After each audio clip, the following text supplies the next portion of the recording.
Hi, so my name is Caroline Wales. I am part of the first tee of the Coachella Valley, and this is my ACE project. So, college golf recruiting with Caroline. I went through the process myself, and my goal is to help all the young junior golfers in the first tee of the Coachella Valley and first tee chapters around the country, and just anyone who is wondering how to approach the process and where to start.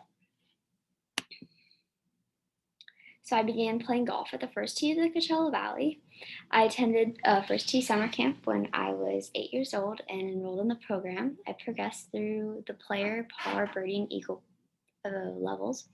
I attended national participant opportunities as I got older in high school, and those included the Life Skills and Leadership Academy at Michigan State University, the College Golf Prep Academy in West Palm Beach, Florida, the Peer Insurance Championship at Pebble Beach, where I tied for first with Stephen Ames as my professional partner, and the Co-Bank Peak Performers event, where I had a chance to play golf with Sir Nick Faldo, the First Tee National Championship at Clemson this past year as their inaugural event.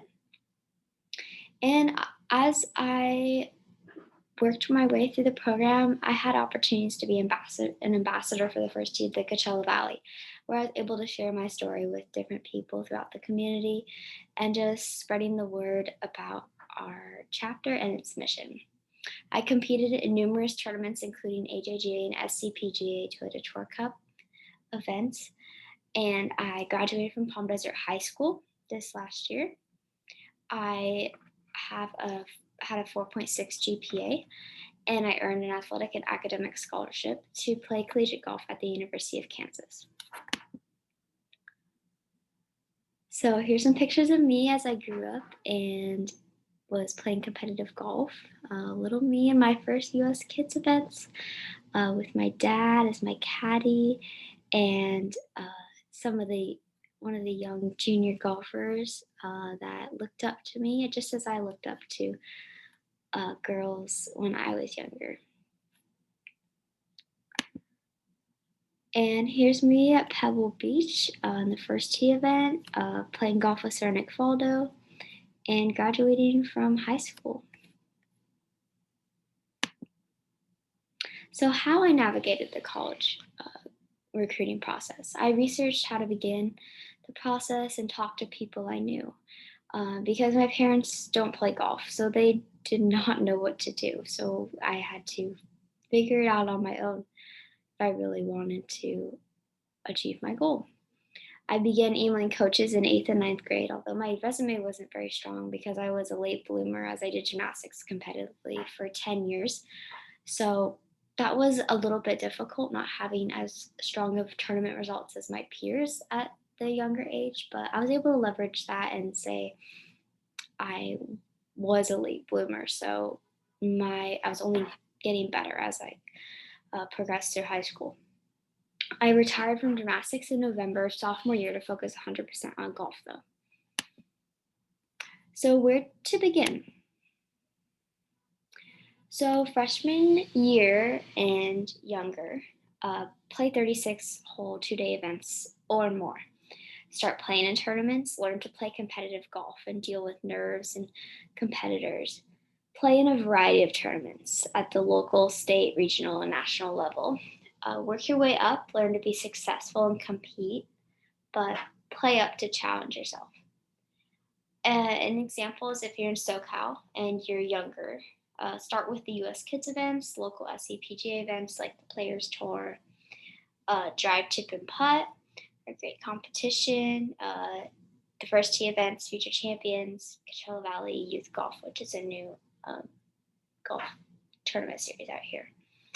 And ages 12 to 15 with experience, meaning you've played in tournaments before and you've kind of figured out the basics of how to play in tournaments. I would say definitely do the SCPGA Players Tour, work on earning that Toyota Tour Cup card, Future Champions events, first tee events, start playing in AJGA events, starting with the preview and junior all-star series, USGA junior qualifying and floorball qualifying, SCGA junior amateur events are just some ideas for you. And you can travel to other areas, maybe near relatives or places during vacation, which is what I often did, just to get more experience uh, in places outside of the Coachella Valley.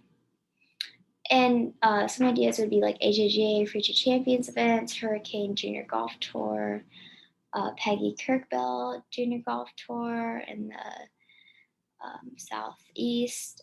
And if you're based in SoCal, try to earn a Toyota Tour Cup card. It allows you to play in the Toyota Tour Cup events, which are seen by college coaches as great competition. So luckily in SoCal, and it makes it tough, but we have really great competition. So you don't have to travel until you're ready and able to in order to expose yourself.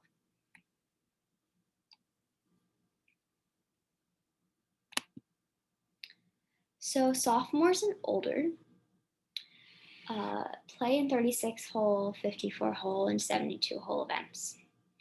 Those multi-day tournaments are really what college coaches are looking for.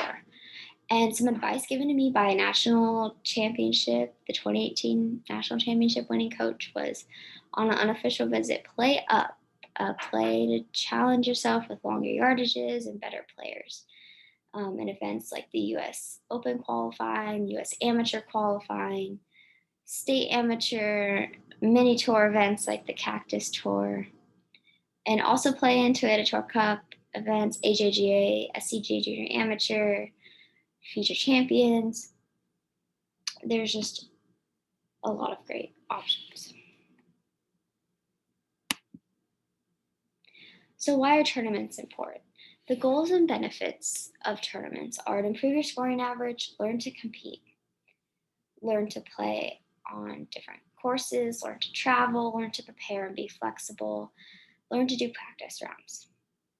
So improving your scoring average, college coaches want to see improvement over time. They want their players to be the best when they're in college, not when they're freshmen or sophomore in high school. And learning to compete. So tournament nerves can only really learn to deal with them by experiencing them in tournaments. And also part of that is dealing with different people you're playing with. Some may try to cheat, not be friendly, have bad tempers, or are socially awkward. Learn to not let your competitors affect you. As you travel, you'll learn to play on different courses. So that could be different grasses, weather, wind, green speeds, elevation, sand textures, etc. In college, you will travel and play a variety of different courses in all sorts of weather. So when you expose yourself to the various elements of weather during high school, you'll be more prepared in the future. Learn to travel. That means packing for tournaments, sleeping in a hotel room, dealing with different time zones, etc. Learn to prepare and be flexible. Tournaments may not always go as planned. So weather delays, limited warm-up time, a variety of different things are going to be out of your control in tournaments. Learn to do practice rounds, reading yardage books, taking notes, strategizing, adjusting to different course conditions.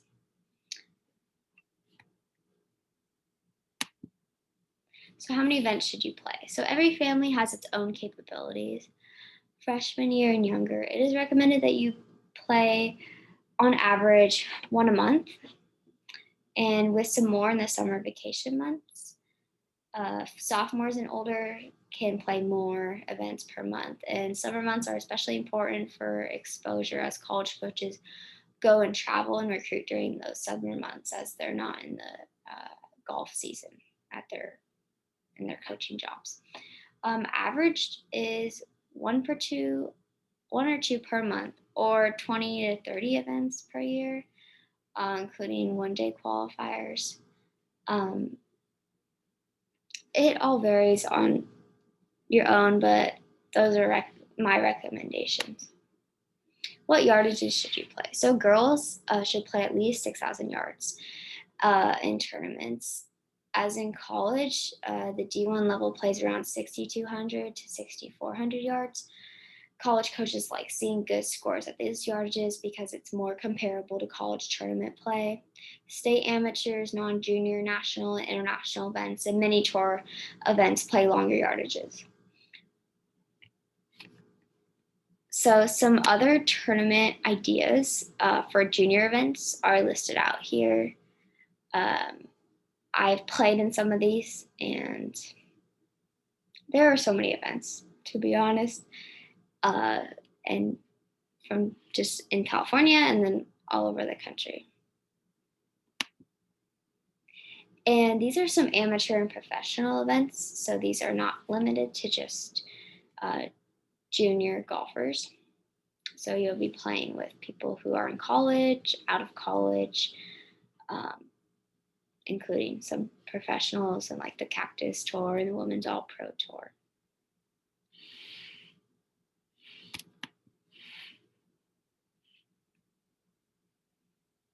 So rankings 101. There are a lot of different ranking systems used, and not all tournaments are ranked. So look at the tournament page or ranking website to see the ranking of what ranking systems are using that tournament. Junior golf scoreboard. Most 36-hole and multi-day junior events are used for recruiting. Like most of them are ranked, but it's used for recruiting, but it isn't everything. So college coaches will look at it just to kind of get their baseline, but they're not going to put everything about where you're ranked because it all depends on how many tournaments you play, and just it's not everything. WAGR, which is World Amateur Golf Ranking, bigger events like AJGA, state, regional, national, and international amateur events are ranked in this. It's all amateurs in the world, including college students. So college coaches look at WAGR, especially when comparing international players, because all the international players, most of their events are ranked in WAGR. AJGA Rolex rankings include mainly AJGA events and a small number of non-AJGA events. So you can see which events are ranked on the AJGA website. So coaches use the AJGA rankings to find players when they're making their lists, but it's not a deciding factor as it also depends on how many AJGA events you play. So when should I contact coaches? So early. Cannot stress that enough. Do not wait. Email and promote yourself on social media, Instagram or Twitter when you're a freshman or younger. So June 15th of sophomore year is an important date. So rising juniors going into your junior year, you just finished your sophomore year, is a day that coaches can begin communicating back and forth. So prior to June 15th, coaches cannot reply back or return messages. You can call them, but they cannot call you back. Or you can text them, but they cannot text you back. But beginning June 15th, they can. So my suggestion is this summer entering your sophomore year, email coaches once a month with updates. So after you finish your freshman year, begin emailing them all the different updates, which I'll go over later. Spring of your sophomore year, before June 15th, call the coaches. They can't call you back and they can't talk to you. You can just leave them a voicemail. So that'll make yourself stand out from other recruits. And as you're getting recruited in your junior year, increase your communication to about one time a week. You really want to keep your name at the top of their mind.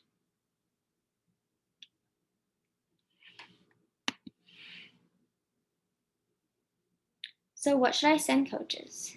So swing videos. Film swing videos, use iMovie or Splice to put them together. Create a YouTube channel. In your swing video, I would say start off, introduce yourself, then show a series of shots. Film for each shot, one down the line and one face on. So do a short wedge, a mid iron, a long iron, a hybrid, a wood, a driver, 10 to 20, 30-yard chip, a greenside bunker shot, 5, 10, 20, 30-foot putt, and here's a link to an example from my swing video I did.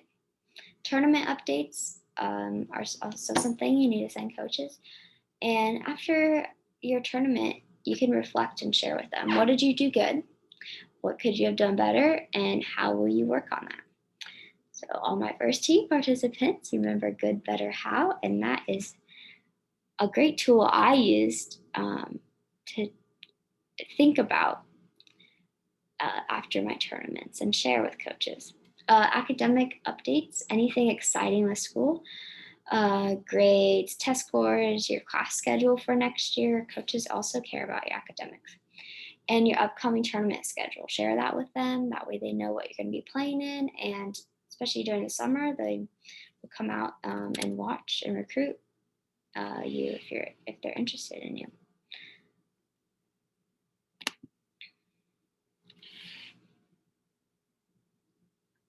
So send your tournament results in an easy to read format. This is how I organized. This is just an example of my part of my tournament resume I had. So here I have made a table with the date, the tournament name, the course, the city, state, the yardage, the slope and rating, and the par of the course, my scores, and what I finished. And over here on the right, I didn't do it often, but if there was any different course conditions, like maybe it was canceled due to weather, one of the rounds or something, you can make note of that.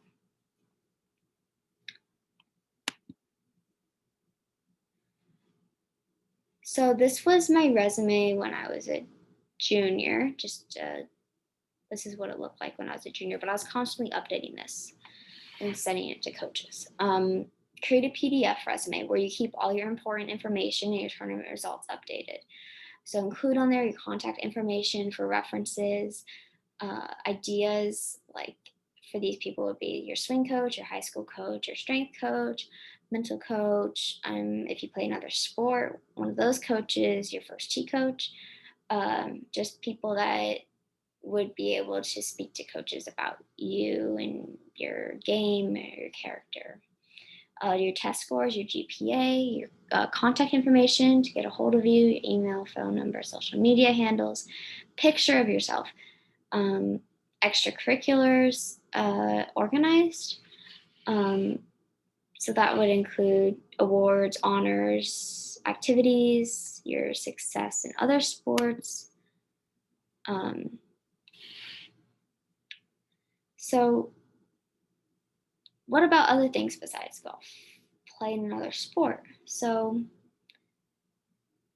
coaches want well-rounded people, not just golfers. So coaches like that I was a multi-sport athlete and do another sport competitively. You don't have to just do golf your whole life in order to be good. It's important to be an athlete too. At 15, after 10 years, I retired from competitive gymnastics. So, I mean, you stand out from other recruits if you're a multi-sport athlete. It shows you have good time management, balance, athleticism, coachability, teamwork. And many players just focus on golf before middle school, and it doesn't mean that they're going to be better in college.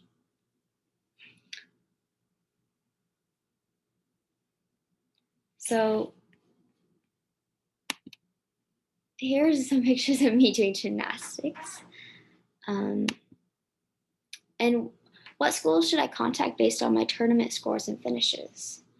So they say contact coaches, but you got to be specific based on where you're at, on what coaches you're contacting to set yourself up for the best success. So as a sophomore in high school, women's D1's programs, if they're in the top 50, they're looking for players with scoring averages, not just their best scores, but their averages of about 73 or better, would be about my guess from 6,100 to 6,400 yards. Those tournaments are played from those yardages. These are like the top players in their classes. So those top 50 programs, those are very difficult to get to or be recruited by, but um, that's what they're looking for. Women's D1, like the mid-ranked programs. So those programs outside the top 50 are looking for players with averages like 72 to 75.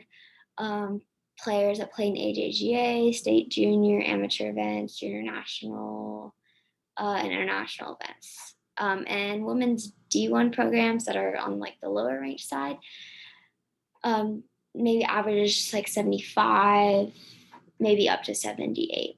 So don't limit yourself based on the division. Because some D2 programs are better than D1 programs, and some D3 programs are better than some D2 programs. So it's all about finding the best fit overall. So don't get caught up exactly on what their ranking is, because that's always also changing with new coaches, and just from season to season that can change as well.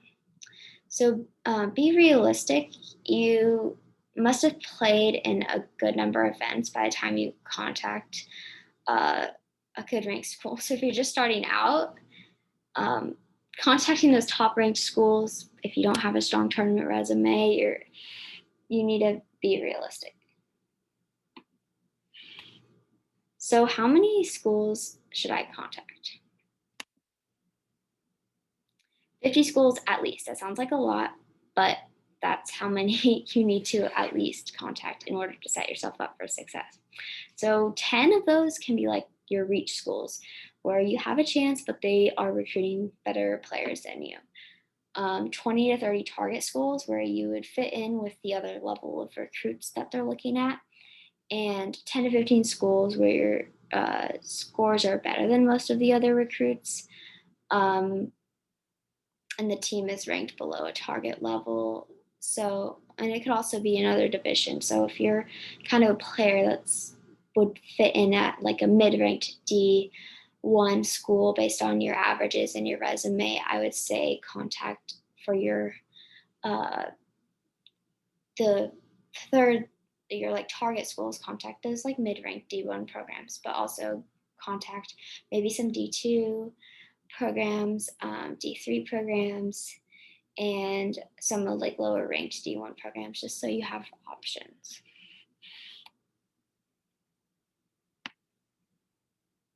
So what about academics? Figure out what you want to major in and see which schools have golf teams that offer that major. Then compare and categorize the schools based on the golf team level. So figure out the schools you like academic wise, and then see, do they fit in for your target schools, your reach schools, or kind of like your safety schools. Know your abilities and your GPA and test scores. The better your grades, the more attractive you are as a recruit. Most good golfers, especially girls, are smart, so you need to get good grades to compete with other recruits. Aim for 4.0 and straight A's. If you can do that, then you're giving yourself a lot more options. Take AP and honors classes, 1 to 3, maybe sophomore year, and 2 to 4 AP classes, junior and senior year. So you don't necessarily need to take 5 AP classes or too many, but I would say give yourself a good balance of those AP and challenging courses. Take SAT and ACT tests the spring of your sophomore year. So if you're looking at some really good academic schools like Notre Dame or the Ivies or whatever it may be, they need to know your test scores before they'll even really consider talking to you about golf recruiting. So that's how important academics are at those schools for those teams. And take the PSAT too, just to give yourself an idea of where you're at in 8th grade, freshman, and sophomore year. So good grades and test scores give coaches more flexibility. So combining academic and athletic aid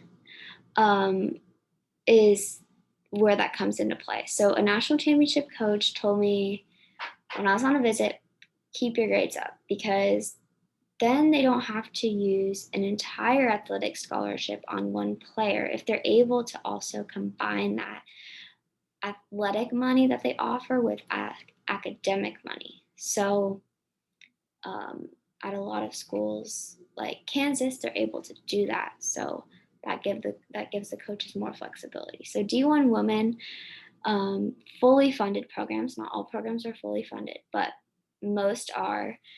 They have 6 full athletic scholarships, but a lot of times they have more players than 6. And if they offer academic money as well and they combine that, then they can have more players on substantial scholarships on that team. And D1 men have 4.5. So there is like this idea that it's like easy to get women for women to get a full ride golf scholarship, and that's not the case because a lot of teams have more than 6 players. So, and not all teams can do this academic aid. Only some schools can. So that is something to think about. Um, if and ask coaches about if you can qualify for academic aid. And men, so D2 women have 5.4 scholarships, men D1 have 4.5, and then men's D2 have 3.6. And then D3 programs, both men and women, do not offer athletic money. So the only aid you're able to get is academic aid.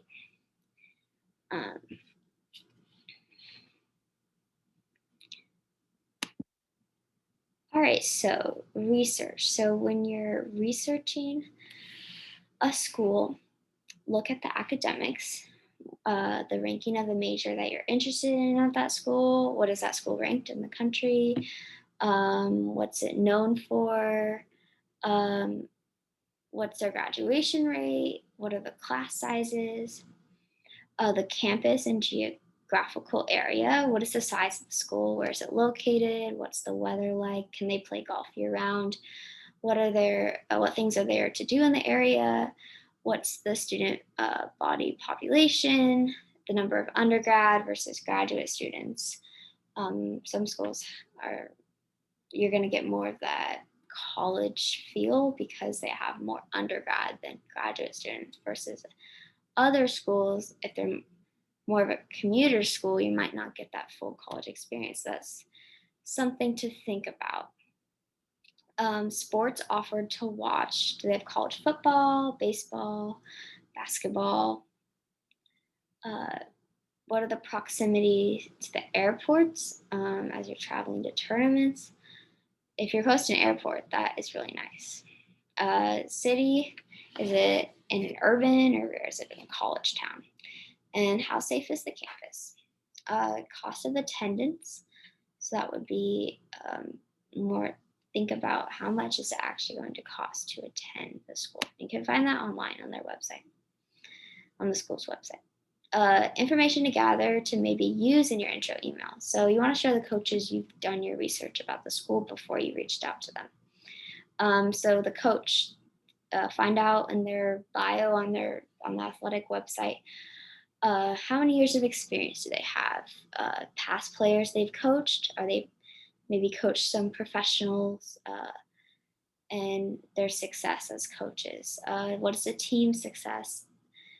Tournaments won, championships won, honors or awards like academic awards, team GPA ranking. What are their facilities like? Are they close to campus? Courses they play, indoor facilities, like did they get a new state-of-the-art indoor facility, or they build a new golf course for the team? Schedule, difficulty of the schedule. Some schools are really proud of their difficulty of their schedule for their players. Tournament field, strengths, and locations. The current season, congratulate players or the team if they win or get a top finish. Any awards or honors from the team or individual. So just like this is some information you can put in your intro email, and it just shows the coaches that, yeah, you've done your research and you know something about the school and their program before you're reaching out. So how do you write an intro email?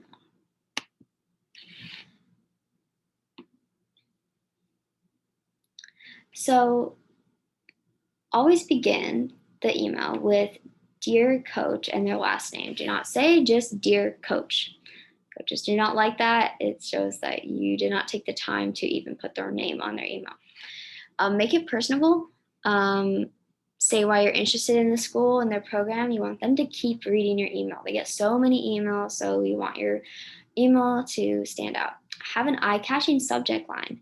Stand out. Half the battle is getting the coach to open your email. So something that catches their eye. Like for me, I often put 2021 4.6 GPA regional gymnastics champion, or 2021 +3 index, my low round of 67. So, an ideas to include in your intro email would be your academics. You could say, I'm interested in this school because it has a top ranked business school. Uh, Maybe even put the specific name of the business school, um, the specific major or degree program that you're interested in at the school, the golf coaching staff, maybe say um, how they have, you know, years of experience. Mention if there are players you know who have played there. Find ways to make it personable. Congratulate them if they just won a tournament. If you have family that are alumni, if you know golf alumni personally, if you played with a current player in a tournament.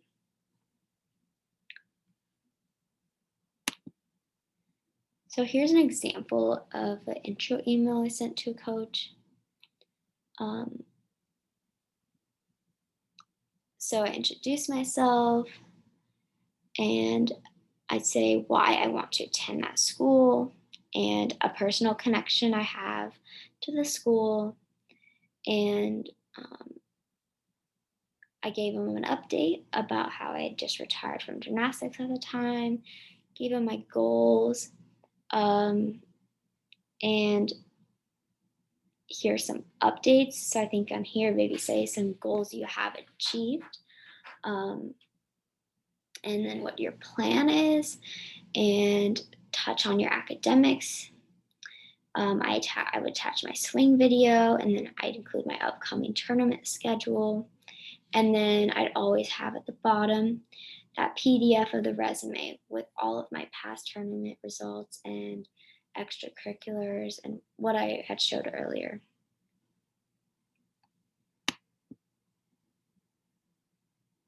So, how to leave a voicemail. So, before June 15th of your sophomore year, they can't pick up the phone, so you're going to leave a voicemail.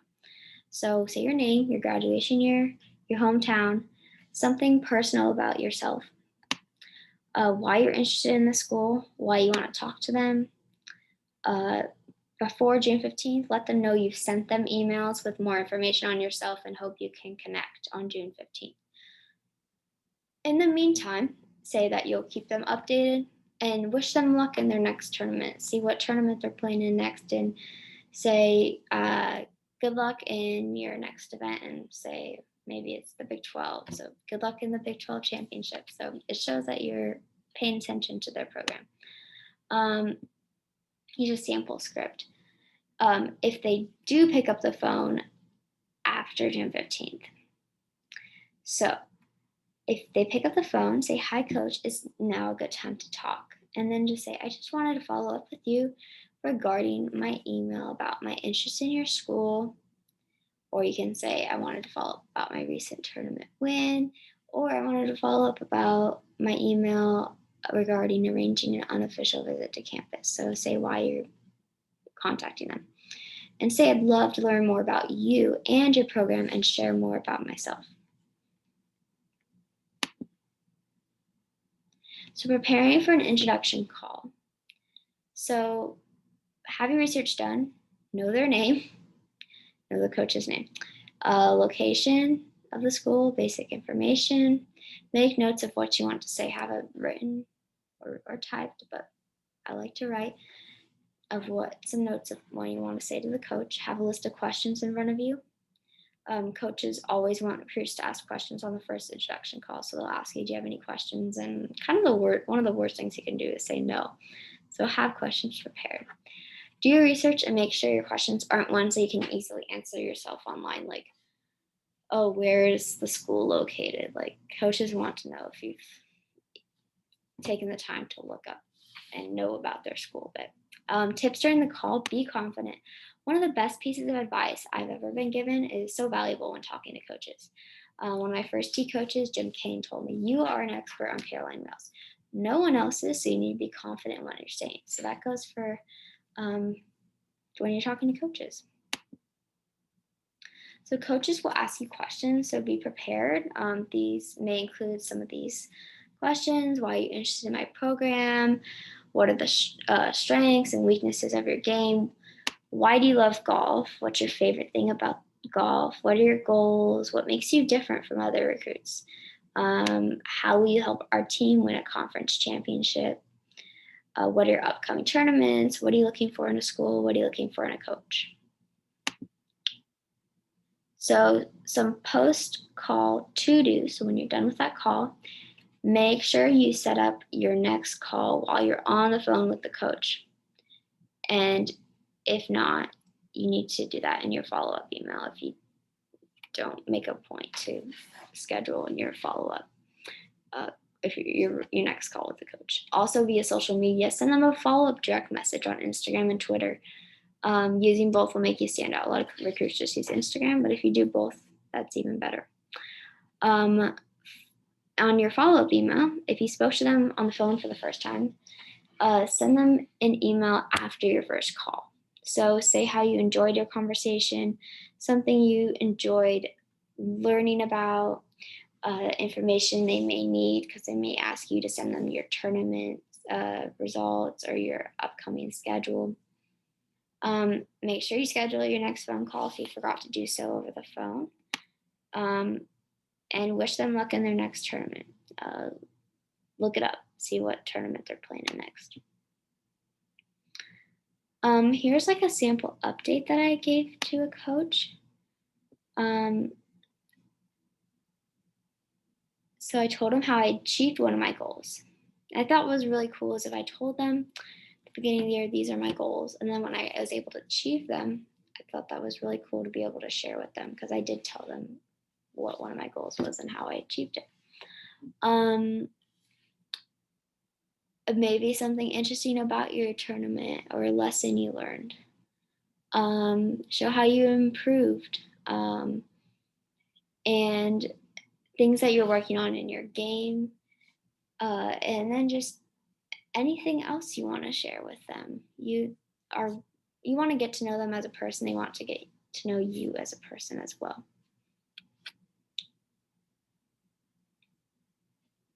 And this is an example of how to maybe ask for a visit. Say how you want to visit colleges to find the best fit for you, and you're hoping that school could be one of them. So you really want to meet the coach and visit. And always say thank you at the end. And just be polite, be courteous. And here's a sample response. As you can see, this coach, their advice is hopefully you get a chance to see one of every kind to be able to figure out what you like and narrow it down to a short list in the end. And they are busy, so it may be hard to find time to schedule tournaments, but just communicate with coaches and see if your schedule can line up to schedule visits. So what if they don't respond to your email? Well, before June 15th of your sophomore year, they can't reply, but they can send a questionnaire back indicating that they're interested. Be persistent, don't give up. After your follow-up email, if the coach doesn't respond within 1 week, send a follow-up email, send another one. Call and leave the coach a voicemail. Just keep following up until they say no, and it's a firm no. Say how you'd love to set up a time to talk. Include another recent tournament result sent to your first email, like a swing video. Just always keep them updated. So some other tips are handwritten thank you notes. Purchase a box of thank you cards. Purchase special stamps that will make the envelopes stand out. Maybe something you like, or a golf stamp. Right now they have some Arnold Palmer golf stamps. Send after a great phone call or after visiting campus. Handwritten thank you notes are not very common and they make you stand out.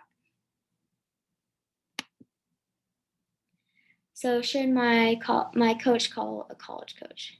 So high school coaches and swing coaches are valuable resources, especially before June 15th of your sophomore year. They can talk to the coaches about you and communicate with your coach via email or phone call. So even though coaches can't talk to you, they can indicate to maybe your coach that they're interested. So they can call your swing coaches, or your high school coaches can call the coaches on your behalf as well and talk to the college coaches. And they'll often talk to coaches about their the recruits' games, characters, etc. when they have a serious interest in you. So don't be surprised if the college coach asks to talk to your high school or usually your swing coach though. Visits. So there are 3 kinds of visits. The first one is when you're visiting on your own. This is like before August 1st going into your junior year, because players cannot meet coaches on campus or have involvement with anyone involved in the athletic department before August 1st going into your junior year. So if you visit schools when you're on vacation, you're just visiting the campus, traveling to tournaments, you're driving by the school, visit schools as much as you can, because seeing different schools will give you a better idea of campuses you like and things to look for. Tell coaches after you visit a school via email or social media how you visited campus and what you liked about it. So unofficial visits, once August 1st hits, coaches can give you a tour of campus, practice facilities, introduce you to support staff and current players. They may not pay for anything during your visit or give you anything worth money. They can't even technically purchase you a bottle of water, so know that rule. You don't want to use your official visits. You have an unlimited number of unofficial visits when they're on your own and it's on your own expense. But when they're official visits, you can only have 1 official visit per school and 5 official visits total. So if you're invited on more than 5 official visits, choose which ones you're going to do wisely. So coaches can invite recruits who are they seriously interested in to take an official visit. So it's considered official when the coaches pay for something. These are often when the coaches fly recruits out to visit campus, meet the team, stay in dorms, watch team practice, play with team members. Coaches cannot watch recruits play though while they're on campus, so they cannot be present if you go play with the team. Attend football or basketball games. Parents are sometimes invited. It all depends. Recruits can get a better feel for what the school and golf programs are like on these official visits because they're with the team and they're hosted by the team members. So they get the whole dorm life experience oftentimes. Recruits may take official visits beginning August 1st of their going into their junior year, so as a rising junior. Some coaches may want recruits to come on an official visit before they make an offer, or they may invite after they make an offer, or they may wait until after you commit. It all depends on the coach. Recruits can take 1 official visit per school and 5 official visits total. If the coach says that travel arrangements are going to be provided, choose to take official visits to schools where travel arrangements are more expensive. So like if you're going to a school on the East Coast and they're going to provide that for you, I would say take that versus maybe a school that offers an official visit in SoCal, because you'd rather have the money your official visit spent on the school where your plane ticket is going to be provided versus or covered versus your gas money. So think about that.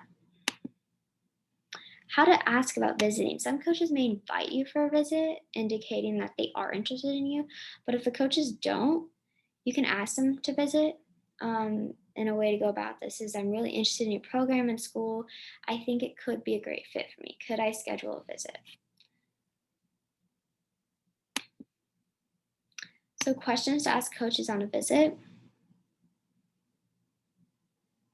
So I'll just briefly go through that. And so what are the practice schedule like? What are practices like? Where do they have privileges at? Team questions. What's the team dynamic like? What do you hope your players get out of their college experience after 4 years? What is one thing you like to brag about that other schools might not have or be as good at? It's always an interesting question. What do you love about coaching? Academic questions. What's your alumni network like? Is there specific athletic housing? Something to look for is, what are the dorms like? That's a big part of college. Is there a study hall? What are some of the majors the players have done? Some coaches really limit what majors their student athletes do. So it's important to find out if you can major in what you're interested in.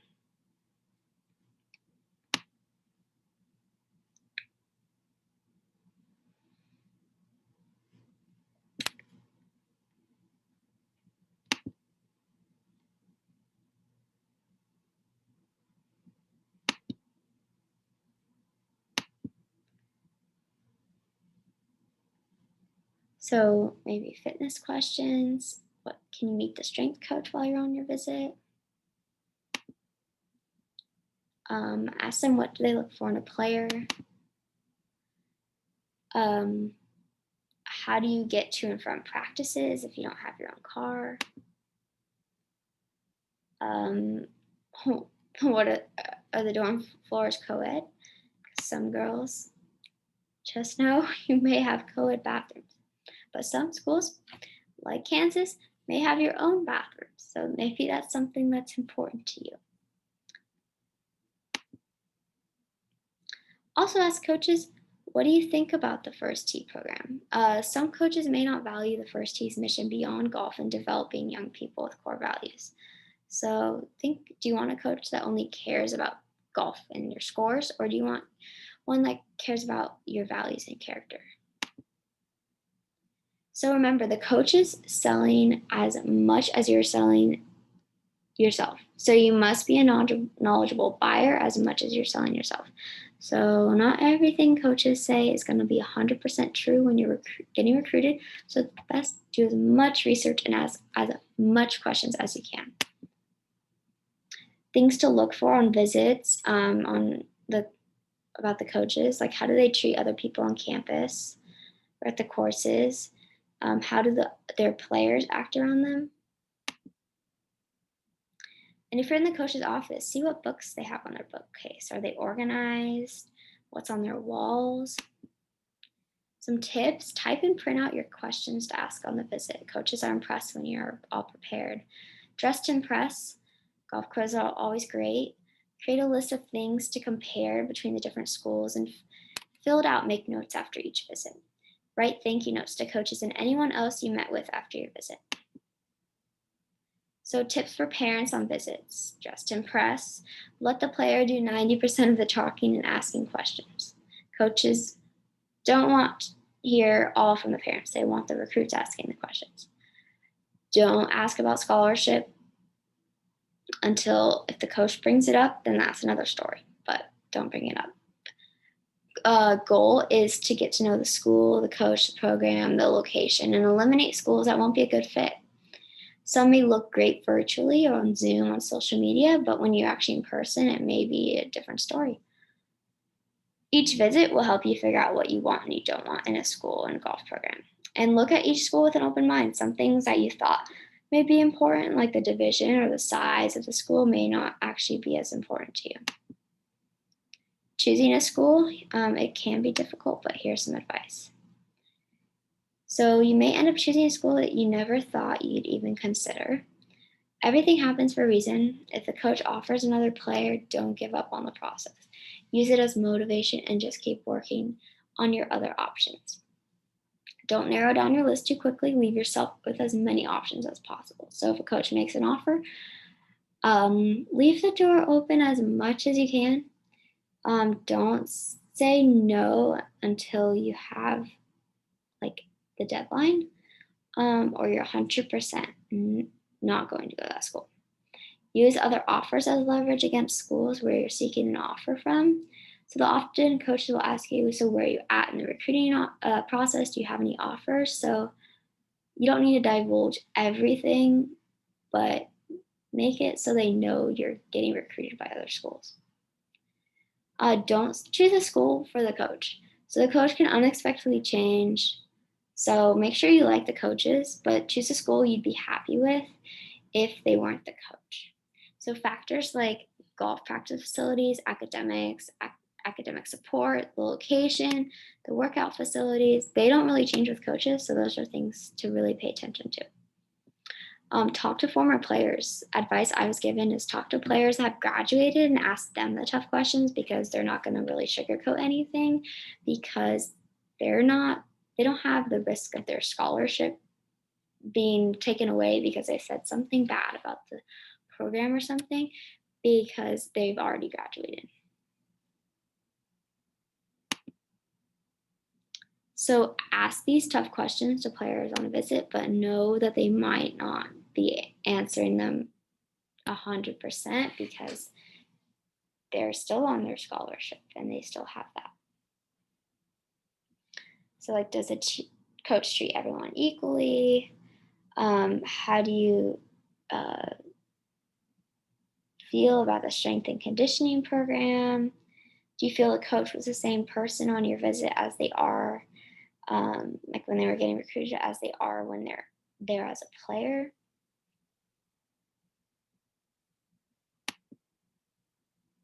Offer. So when a coach makes you an offer, ask them, what is my timeline? Coaches will have deadlines on their offers, sometimes weeks, month, 1 month, 2 months, etc. So know what the deadline is. Express your gratitude for the opportunity. Be thankful. Express that to the coaches. Unless you 100% know, keep the offer on the table until your deadline is up. So what's a verbal versus an NLI commitment? So an NLI, a National Letter of Intent, signing day is November of senior year for D1 programs. So a verbal offer is non-binding, but an NLI is binding. So it's a legal document. But if the head coach changes and the recruit does something stupid under a verbal offer, because it's non-binding, it can change. But after the NLI, it's binding, so it doesn't really change.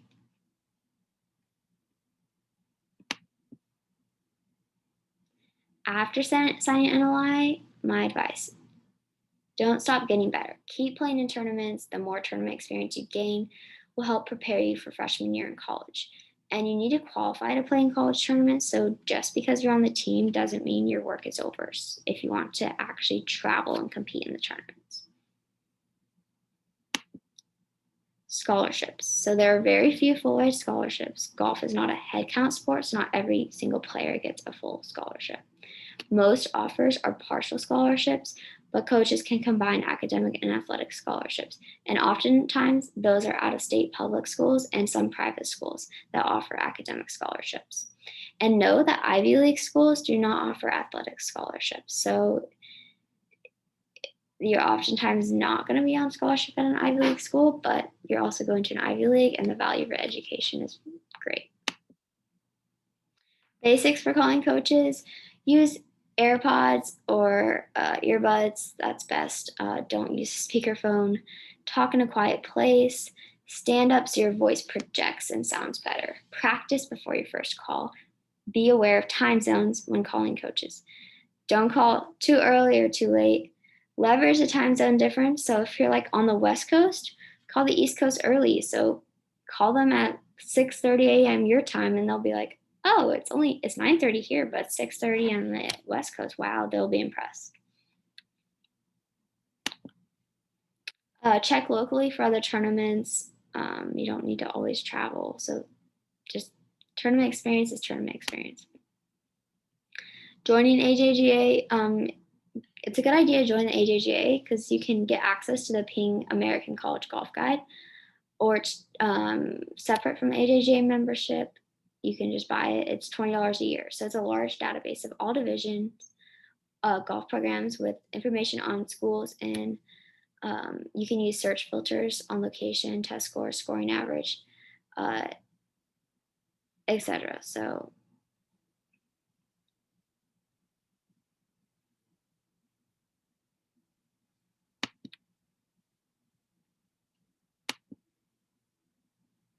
hiring a consultant.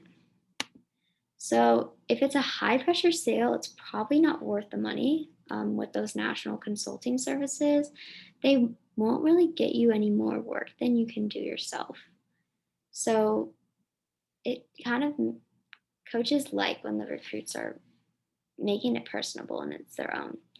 Private consultants are more helpful though. Brandy Jackson helped me just when I was getting down closer to the process, just questions that I couldn't really figure out myself, and how to talk to coaches. And she was also helpful for my parents. How to practice for tournaments. Always walk when you practice. You rarely get to ride in carts in college tournaments. If you use a push cart in tournaments, use a push cart when you practice. If you carry your bag in tournaments, carry when you practice. Practice walking 36 holes because oftentimes in college tournaments you will. Social media. So post swing videos on Instagram, tournament updates, what you're working on, anything else you want to share. Keep it professional and personable though.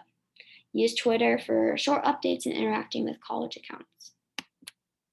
So what's the parents' role in the recruiting process? So players should be doing the work, writing emails, making calls.